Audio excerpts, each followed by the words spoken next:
Welcome to Care, Share and Inspire, our Climate Wisdom Studio live from COP28 in Dubai, UAE.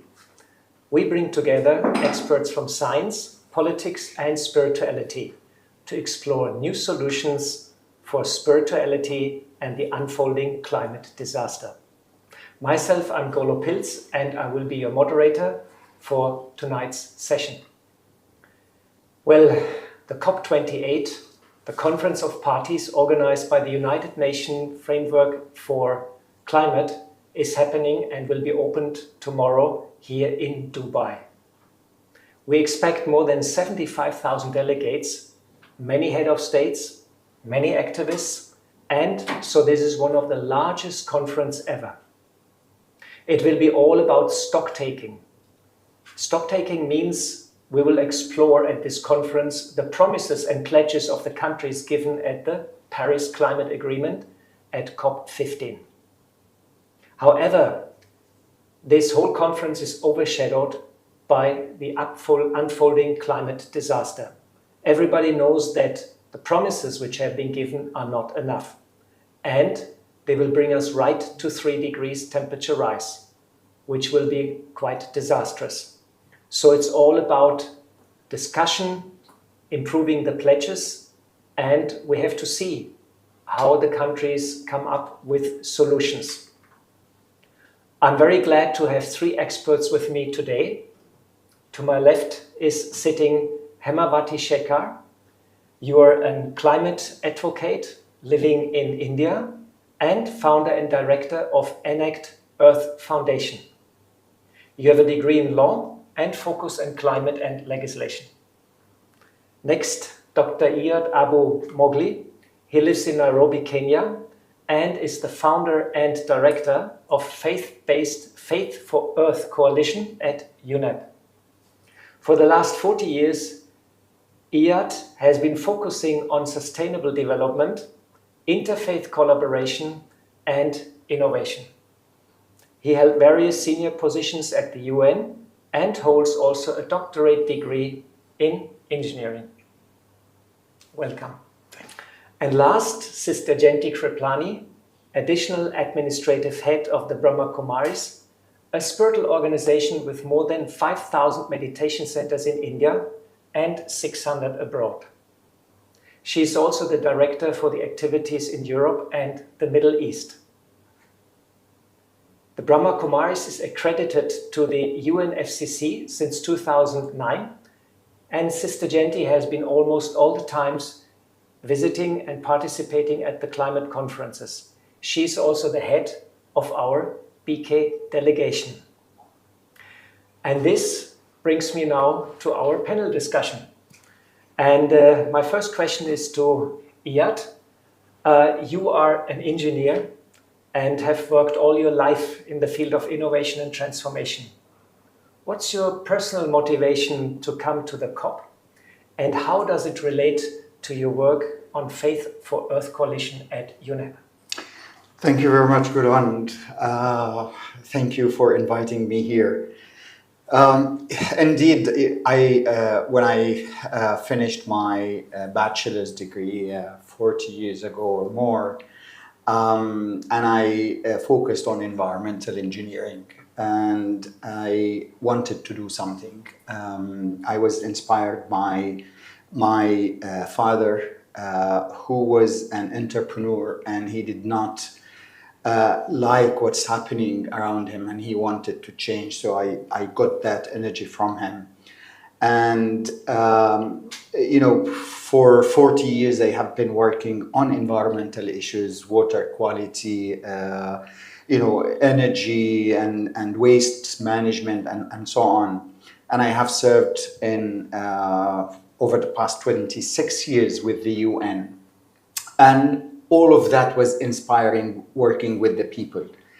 But to tell you the truth, a couple of incidents that I personally witnessed. One of them 3 years ago in my own country, in Jordan, we were hit by a season that we never witnessed. And there was a rainstorm that hit an area for 20 minutes only, and it poured the amount of water that it would do in 1 year. It did in 20 minutes. And because of that incident, 24 kids were killed. So, of course, that is in my country, but it is happening everywhere in Europe, in the US, in Africa, in Asia. It is happening. This year is the highest ever temperature recorded in the history of recording of temperatures. And we know that it is man-made. We know it is because of our own behavior and our own consumption patterns and so on. So what motivates me is I hope that with these discussions, we will reach to a point where we all agree that we need to live on this earth. We don't want to die because somebody is switching their ACs 24 hours, 7 days a week, and 365 days. We don't want to die because somebody is driving their SUVs to go to a shop and buy something. We don't want to die because careless regard to your fellow neighbor, your brother, your sister, here and there. So this is what motivates me. I am coming especially with faith-based organizations and faith leaders because they have the moral inspiration to give people, the love to their neighbors and their fellow citizens and fellow humans. So hopefully with these discussions, and it is happening the first time in history of COPs and conventions that we hold a faith congregation at this large scale. So we want to infuse that moral responsibility to the negotiators. That's right? a very good point. Yeah, infuse moral responsibility to the negotiators. Exactly. Very nice. This is a wonderful motivation to come here, and that brings me to Hemawati. You have developed quite some expertise in the field of international law, and I guess, right, you're living in Delhi? Yes, and I know that Delhi is suffering quite a lot from toxic air pollution, and I guess that several times you have thought if law cannot help to clean up the city. So what drives you on a personal level to engage in climate change? And please share a bit how it relates to your activities in India. So for me, I look at law as a force of change and bringing positive change in the society. There is never a law with a bad purpose. A law is brought in always with a good purpose itself. Its implementation could be bad. The people who misuse the law are, bad perpetrators. But the law in itself always has a good purpose to help people who are vulnerable and marginalized. And especially when it comes to Delhi, there's always a huge narrative around, I'm sure everybody would have heard it, stubble burning, because of farmers around the same state. But this always brought to me as a person of law. I've also previously gone to courts through my, an NGO I was working with to, on behalf of these communities. We have something called public interest litigation. But it's, for me, it's the narrative that, people always blame poor farmers who can't afford technology to avoid stubble burning as opposed to rich people driving vehicles, like I mentioned, The narrative is always blame the poor, blame the weak, and law is that one piece in the society that can empower the weak or the poor to stand up for themselves. And this is the same case with climate change as well.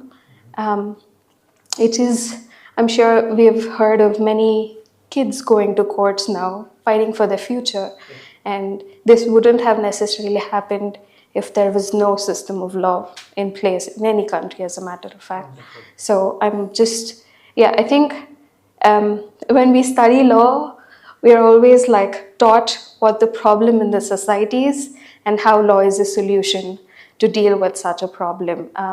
So that's where I feel like very motivated, especially when it comes to climate change, because the victims haven't in any manner contributed to climate change, but they're still victims in this particular case. That's very wonderful motivation to bring justice in climate change.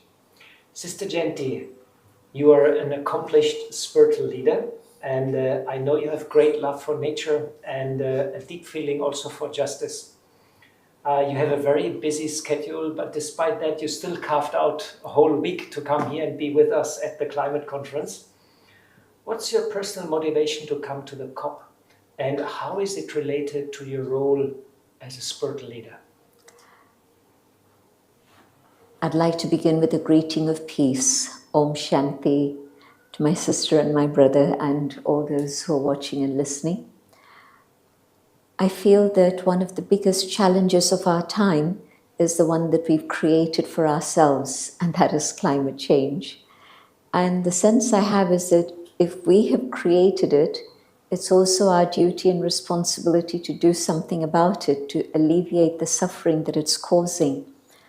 And I know that a change of consciousness really changes attitude and awareness and therefore your lifestyle.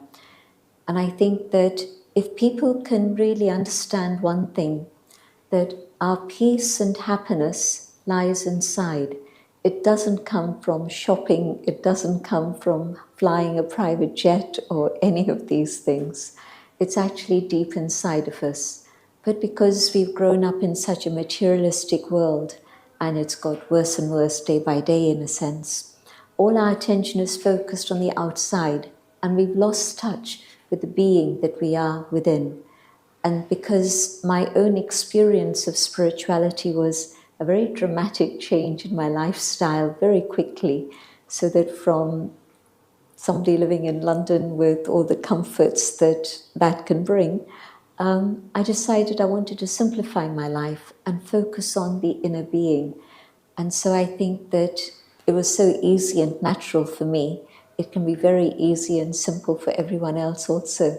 So my hope is that as more and more people understand that A, we are responsible for what's happening to the planet, and B, we can change ourselves very quickly just by coming to the awareness of the spiritual identity of the inner being. And we can have all the happiness and joy that we're looking for within, and then become instruments to share it with others also. So I think that the UN climate change conferences really need that spiritual input. And so I've been very pleased that for some years now, over recent times, religious and spiritual leaders have been invited to speak on panels at the UN, because it then allows us to share that awareness of the sanctity of nature and our role as responsible instruments at the UN, because it then allows us to share that awareness of the sanctity of nature and our role as responsible instruments to care for nature. A wonderful motivation to bring a spiritual awareness to the climate conference. Yeah, this brings me to the next question. Sustainable living needs change of habits, and also our behavior has to change. One of the most difficult things many have tried. And religion, on the other hand, has also a stewardship towards the creation. Technology and science is also quite clear what has to be done. But often those ideas cannot be understood by ordinary people, by farmers. I remember in India, ordinary people, they don't know much about climate change, what is going on. How to bridge the gap and bring knowledge and expertise on the ground so really people can adopt it. How to raise awareness for the common people. Well, indeed, I mean, we need to think holistically. You mentioned technology, you mentioned science and policy, why we are here to actually adopt policies to change things. So these are very important things. But what is missing is the spiritual and moral component that brings all of those in the benefit of the entire of humanity, and not for the benefits of one economy or the other. What got us here is actually our daily practices, either as individuals, institutions, or member states and countries. So sustainable living is something that is not new, right? The component is the moral component in the practices of the people. Even if you're asked not to generate waste, right? If I tell you, well, science tells you that 30% or 40% of food is wasted on an annual basis or within any given community, and there is a policy against that, right? You might or you might not follow the policy, because it's if you've not been watched by policymakers or police who fine you and so on. So when you hide, you might do it behind the doors. But what prevents you, even if you are inside a room that is closed between four walls, is your moral and spiritual beliefs, right? So that is important to go into the sustainable living and sustainable practices, which is very difficult to do, right? But what is easy to do to convince people is to go back to their spiritualities. We're not, as we've been accused, that the UN is coming into this and bringing all religions together to create one United Nations religion. That is not the case. We're saying you have religions that are centuries old. There are principles that you and billions of people adopt. Go back to them. We don't want you to convert from here to there or accept this idea or that idea. Accept your own idea, because in all religions, and we have documents and research and publications that tells you that almost all religions, I can say all religions, but let me say almost all religions, they do instruct you to live in harmony with nature. And that is the basic principle for behavioral change and transformational change in the sustainable living. That's a very interesting idea. Bring back morals and ethics into the life of people, and they will use clean technology. Wonderful. Hemawati, there has been recently a very spectacular environmental case. I think it was in 2021. It was against Royal Shell in the Netherlands. You probably heard about this. And it was brought forward by the Friends of the Earth. And the court ordered Shell to reduce its emissions by 45% until 2030. Not only the emissions from its production, but also from the goods they are selling. It is considered to be one of the first major climate change litigation which is running against the company. And my question to you is international environmental law in its present form powerful enough to turn the tide?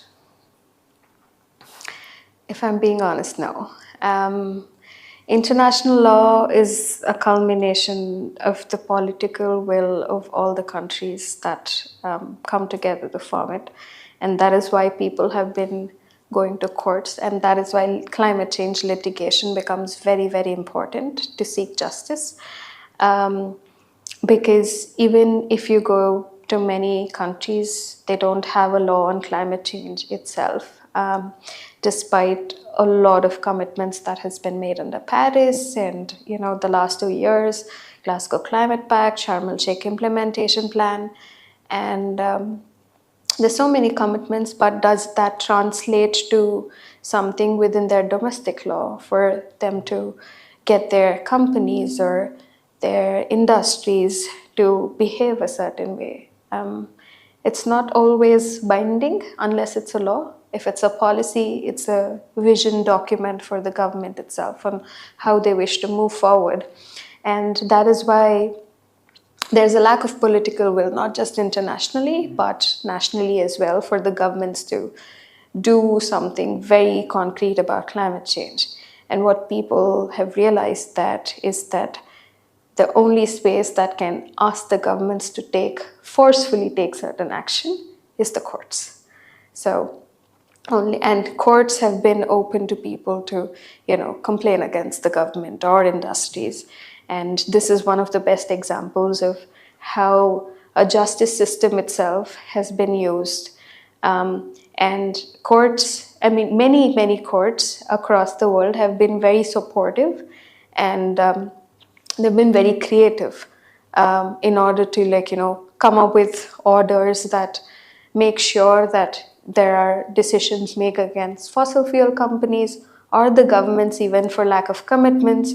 Or there was a case in Germany itself as to how, say for example, I'm a young person and my lifestyle, I cannot have the same lifestyle as my ancestors did, because I'm forced to live a certain way because of climate change. And that is denying me of a certain freedom of choice of the kind of life I want to live. And these are the rights of future generations that are being impacted. And no government is going to come up with a law to protect all of that very easily. So that's very interesting. There is a difference between national law and international law, and it's connected to the political will. And you told us just now, still a lot has to be done in order to make the law so powerful that they can really change, let's say, governments' policies or companies' policies. Sister Genti, we heard about the international law and its power and its impact. But there's also a very powerful spiritual law, the law, or we can say the rule of karma. And how is karma, apparently right now the world has a lot of bad karma because the situation is not so good. How is karma related to climate change, and how could this be transformed? Right at the very beginning, you mentioned the word stewardship, and this idea exists in all the different traditions, that human beings didn't make nature, but nature is there as a gift from the divine. And our duty is to be able to care for nature, to love nature, respect nature, and to be able to treat it with compassion and kindness. Now, all of that is totally missing. There's been exploitation, there's been violence, there's been aggression. All of this has happened against animals, all forms of life, but also the elements of the earth and nature itself. And so we've destroyed our own home. And we're seeing the result of that today in the imbalance of nature. And so where we started, now whenever you call that, but at the start, there's a period that's been described as a time of abundance, in which there was a reverence for nature, but nature also gave of herself with abundance and love, and human beings responded with gratitude and respect. And all that has been forgotten. Maybe once a year we have a Thanksgiving ceremony, but that's also become very commercial. And so I think nature is giving us a very, very big warning signal that it's time for us to change our way of living and to come back to a style in which there's respect for nature and all forms of life and all creatures, so that there's compassion and non-violence in our behavior towards human beings, but also towards animals and other creatures and nature. And so if we come back to that, I'm sure that we have within our capacity the possibility of restoring that balance and coming back to a state in which there can be harmony inside, but also harmony with nature outside. And so the big spiritual lesson to learn is that because we've broken the laws, now nature isn't following any system or any law and order, but everything's come into a state of disorder and chaos. So literally the actions of the past are forcing us or teaching us right now to change our lifestyle. I hope so. I don't see Very it interesting. happening yet, except for a small number of people, but I hope so. Well, certainly nature is becoming more and more forceful and sending us a very clear message. Everybody talks about climate change and what happens and the hurricanes and the destruction and this and that. So it's quite a pressing issue now, and apparently it will become more in the future. That's true, but I'm just seeing that most people don't make that connection of what they have done to nature and what nature is doing to them. And so I see that this is something that has to be highlighted so that people understand that, now after a lot of skepticism and criticism, people are now accepting that climate change is due to human actions. But then to come to a personal state where I take responsibility and I say, this is what I have done. How am I going to redress the balance and sort it out at this moment? In Christianity, there's a saying, as we sow, so we will reap. Yes. And that's happening right now. Iyad, this brings me to my third question to you.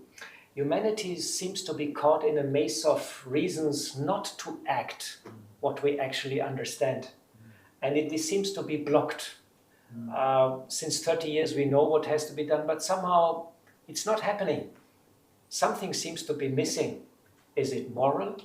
Is it ethics? Or is it even a higher consciousness? And what role faith-based organizations can play? Can you share your vision? What type of paradigm shift is actually required?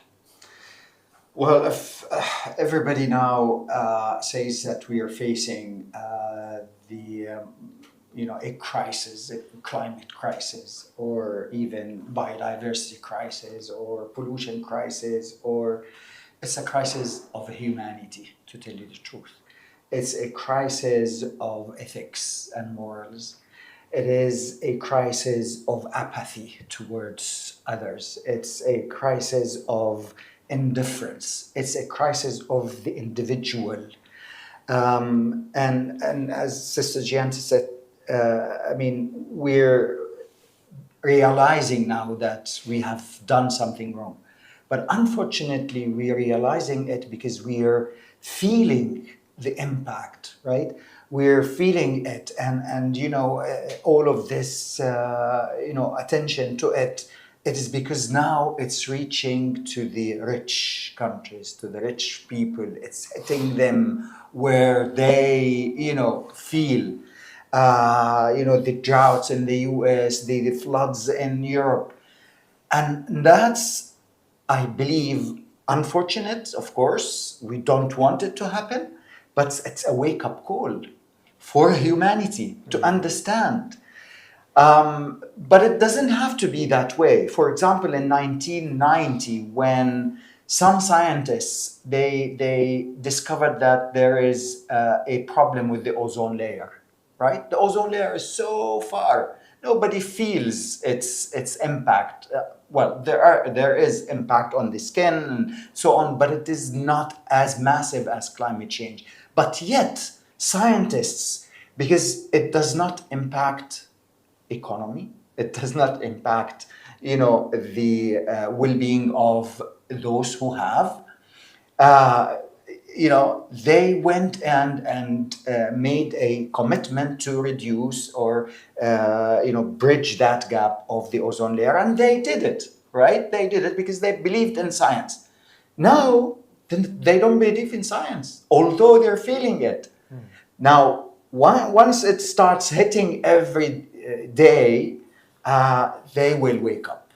So there's the crisis of humanity and the crisis of knowledge that we started talking about, and belief in the science and how we connect science to policy, but also to ethics and moral responsibility. That, nexus is very important, right? So whenever you take a policy, it is not an individual policy that benefit an institution or a country. It should benefit humanity. We are all on one small earth. If we look at the universe, it's very small, And if we, abuse all of its resources, we cannot borrow from Mars, or we cannot borrow from another cosmetic system. We have to live within those resources. So humanity needs to wake up. So it boils down to personal moral behavior and action. Wonderful. Hemawati, you're engaged a lot with the youngsters here at the climate conference. And on one side, we can see a lot of anxiety. Actually, it's a new phenomenon, climate anxiety, and there are even psychologists which are dealing with that. And on the other side, youngsters have a lot of new ideas. Can you share a bit, what are you doing if you meet somebody who has climate anxiety, who is fear of the future? And what input or what momentum for change can come from the younger generation? So actually a twofold question. How you deal with the anxiety of youngsters on one side, and what you believe can be the input from the younger generation, what they can teach us oldies. Okay, that's a difficult one. As for us, it's a matter of whether or not we have a future in itself. And I was recently at a conference in the MENA region. It was happening in Egypt, and you see a lot of conflict in the region itself. And we were having a conversation about, how can we think about climate change when there are wars happening? And somebody responded saying that, if you're not going to die by a war, you're going to die of climate change. And the entire conversation amongst young people has been like, how are you going to die? Which is very, very depressing. Not many look forward to like a future. Everybody's, lost hope or is very depressed. But what we do is, at least with a community that we have created, like, the people I work with, they're all very inspiring. People have not given up hope. It's not just for us. We are fighting for people who haven't even born, who are not on this planet yet. And, for things that we don't know about, it's the little things. Like we are all like working in a volunteer space. Nobody gets paid. We have university students skipping exams and coming to COPs to fight for a cause, or, despite doing a 9-to-5 job, still coming back home and volunteering on, with organizations or movements that work on climate change. And they're so invested in the process. It gives you hope because you're not alone in the journey. It's a community that has created. And people with many, many difficult situations continuing to do that. I have people who have survived wars continue volunteering, for the cause. So it's that way, I think the community gives you hope, the community we're a part of. And I think that's how we deal with anxiety as well. That's a wonderful answer, to create a powerful community and work together. This gives you hope. Sister Janti, there's a famous pop song written by Betty Newsom, but as often a man got the credit. It was James Brown, and the song was It's a Man's World.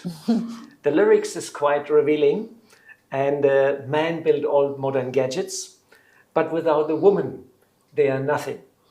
And without the woman, he's lost in wilderness, and he's lost in bitterness. He's lost. You are the head of an international organization led by women. Man dominates politics and industries. Woman seems to be more open to spirituality and more open to the needed lifestyle change. Is humanity lost if we not bring women forward? In China, they say that half the sky is held up by women. And so just imagine if the women are not in the picture, the sky comes falling down. And in a way, that's what's happened with nature, that because women haven't had a say in all the major decisions that happen to everything in the world, they've been sidelined and marginalized in a big, big way. And so we see the state of the world. And so I believe absolutely that it's women's role now to move forward into positions of leadership. In the Brahma Kumaris, we have men and women who come together and they work together, they live together. But the leadership and administration is in the hands of women, and the teaching is in the hands of women usually also. And so I see that it's happening in this organization, but it's something that needs to be translated into all the major organizations of the world also, so that they can bring their talents. And I believe very deeply that the soft skills that are needed so much in the world today, and the qualities, the feminine principles that are needed, compassion and love and justice, care for all, inclusivity, these are very feminine traits that men can also have, but it's important to be able to allow women to play that role, so that together, then it's not only women on their own, it has to be with our brothers also, but then men and women coming together, sharing their particular talents and skills. Together we can create a better world. And I know for sure that we will together create that world. That's the vision I hold. Wonderful. So bring the woman forward and bring the soft skill forward. Time is slowly getting short, and so Iyad, please share in one word your good wish for this COP, how it will become successful, and share your good wish for this world. Well, I hope that this COP will be the COP of the realization of reality, what is happening. One word. Implementation. Implementation. Yes. And the world? Well, peace. Peace. Implementation and peace. How wonderful. Hemavati, what is your good wish for the COP, and what is your good wish for the world? I'm so sorry. Accountability. Accountability for the COP and for the world? Kindness. Kindness. How lovely. Accountability and kindness. And Sister Jenti, what is your good word or wish for this COP, and also your wish for a better world? For COP, it is that there's a realization we are one family, one home, one planet, and we work together to have a better place for all. And for the world, that there should be justice and truth returning to this world of ours. Wonderful. You all gave such great inspirations for the conference and for this world. And time is ticking. And Sister Jenti, would it be possible you can guide a meditation for a couple of minutes and take us towards a new world of peace, love, and harmony? Thank you. Just carry on sitting comfortably, but let the body be balanced and still, so both feet on the ground is best. And just let the mind go on an inner journey. I'll share my own thoughts and invite you to follow these ideas. I watch my mind, and as I watch, the speed of my thoughts slows down. And there seems to be a gap between one thought and the other. And as the space between the thoughts becomes longer, there's space for experience.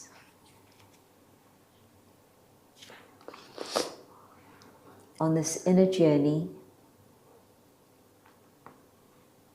I hold the thought of peace. And I begin to appreciate that peace lies within. I am a being of peace. But now, as I sit in a quiet space, I can feel it. I can remind myself of my natural identity.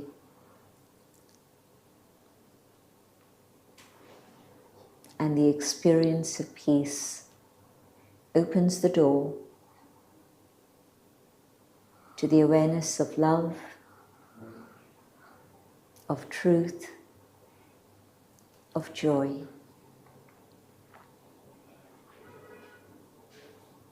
And these vibrations are not just for me, but these vibrations transform the atmosphere of the room I'm in. But these vibrations extend further. And our vibrations coming together multiply the impact, and peace and love and truth spread far beyond these walls into the world out there. And the world moves from a space of darkness to a world of light.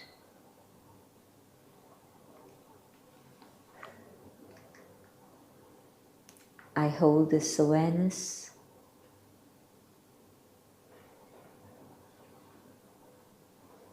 and now coming back to the moment here and now, I resolve to share these qualities in my thoughts, my words, and my actions. Thank you. Thanks very much, Sister Janti. What a wonderful ending for our panel discussion. Thanks a lot also to Hemavati and Iyad for coming and joining us.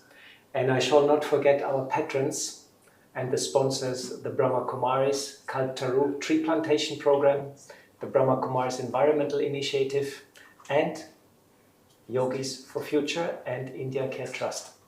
Special thanks also to our host, the Raja Yoga Center here in Dubai, and all the many volunteers behind the camera and the helpers who made this panel discussion possible. Please do join us tomorrow at the same time for another interesting session on Care, Share and Inspire live studio from Dubai. Please visit our webpage www.echo.brahmakumaris.org for details and the program. Last not least, thanks to our audience for staying all the time with us. Thanks very much and good night from Dubai.